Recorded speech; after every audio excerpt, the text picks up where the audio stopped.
Hello everyone! Como meu filho se machucou no dia do meu aniversário e eu levei o meu filho a um hospital, eu queria falar sobre esse vocabulário com vocês, ok? Off we go! Vamos lá! Primeira coisa que aconteceu. It was my birthday and my son told me, Mom, I got hurt. Então, era meu aniversário e meu filho me disse, eu me machuquei. Então, esse me machucar, se machucar, você usa o verbo get e aí você coloca o hurt. I got hurt. He got hurt. He got hurt. Aí eu perguntei, o que aconteceu? Ele falou, my foot hurts. My foot hurts. Então, meu pé está doendo. Isso é uma coisa interessante, porque em português, quando tá doendo, a gente sempre usa o present continuous, né? A gente sempre vai falar, meu pé está doente. A gente fala, meu pé dói. A gente só usa meu pé dói se for uma dor crônica. Mas em inglês é super comum. My foot hurts. My back hurts. My head hurts. Então, você pode usar sem ser no gerúndio também. Yeah? So, my foot hurts is really common. My foot hurts. Ok. Então, eu levei ele no hospital. I took him to hospital. Levei. I took him to hospital. Porque ele precisava ver um ortopedista. Nesse caso específico, no meu caso, eu levei num hospital ortopédico, né, que é especialista nessa área. Então, aí, as palavras que elas são parecidas com o português, geralmente parecidas com o português, não. Geralmente as palavras, geralmente as palavras que de cunho médico, de origem médica, elas são bem parecidas com o português, só a pronúncia que dificulta. Então, por exemplo, eu levei ele para um hospital ortopédico, é orthopedic hospital, orthopedic hospital. Então, às vezes a pronúncia é mais difícil, mas é parecida. Então, se você estiver no exterior e tiver uma emergência para poder falar alguma coisa, chuta, que provavelmente vai dar certo. Orthopedic hospital.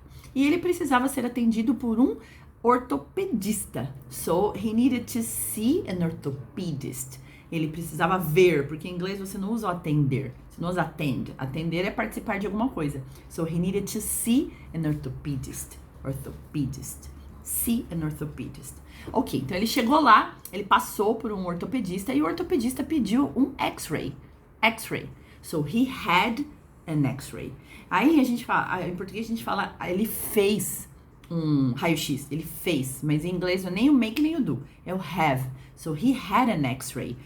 Percebe que escreve X-ray, mas você fala an X-ray. Porque apesar de ser X, é sempre pela pronúncia que você faz. A pronúncia é X-ray. X-ray. Tem a pronúncia de vogal. Então, he had an X-ray on his foot. Toda vez que você for aprender uma palavra, não aprende só o X-ray. Usa qual verbo, presta atenção qual verbo você usa, o que complementa depois, porque quando você for usar, você vai conseguir construir uma frase, não ter um vocabulário solto na sua mente. Então, he had an X-ray on his foot. Thank God there was no injury. Graças a Deus, thank God, não é thanks, ok? Thank God he had no injury. Então, graças a Deus, ele não tinha nenhum machucado, nenhum machucado. He had no injury. Ele não tinha se machucado, mas ele tava com dor. Então, provavelmente era alguma coisa mais pontual. Como que ele se machucou? He was jumping rope. Ele estava pulando corda. He was jumping rope.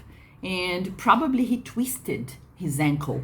Então, provavelmente ele torceu o tornozelo, né? Porque você não torce o pé, você torce... mas pode ser torcer, he twisted his foot.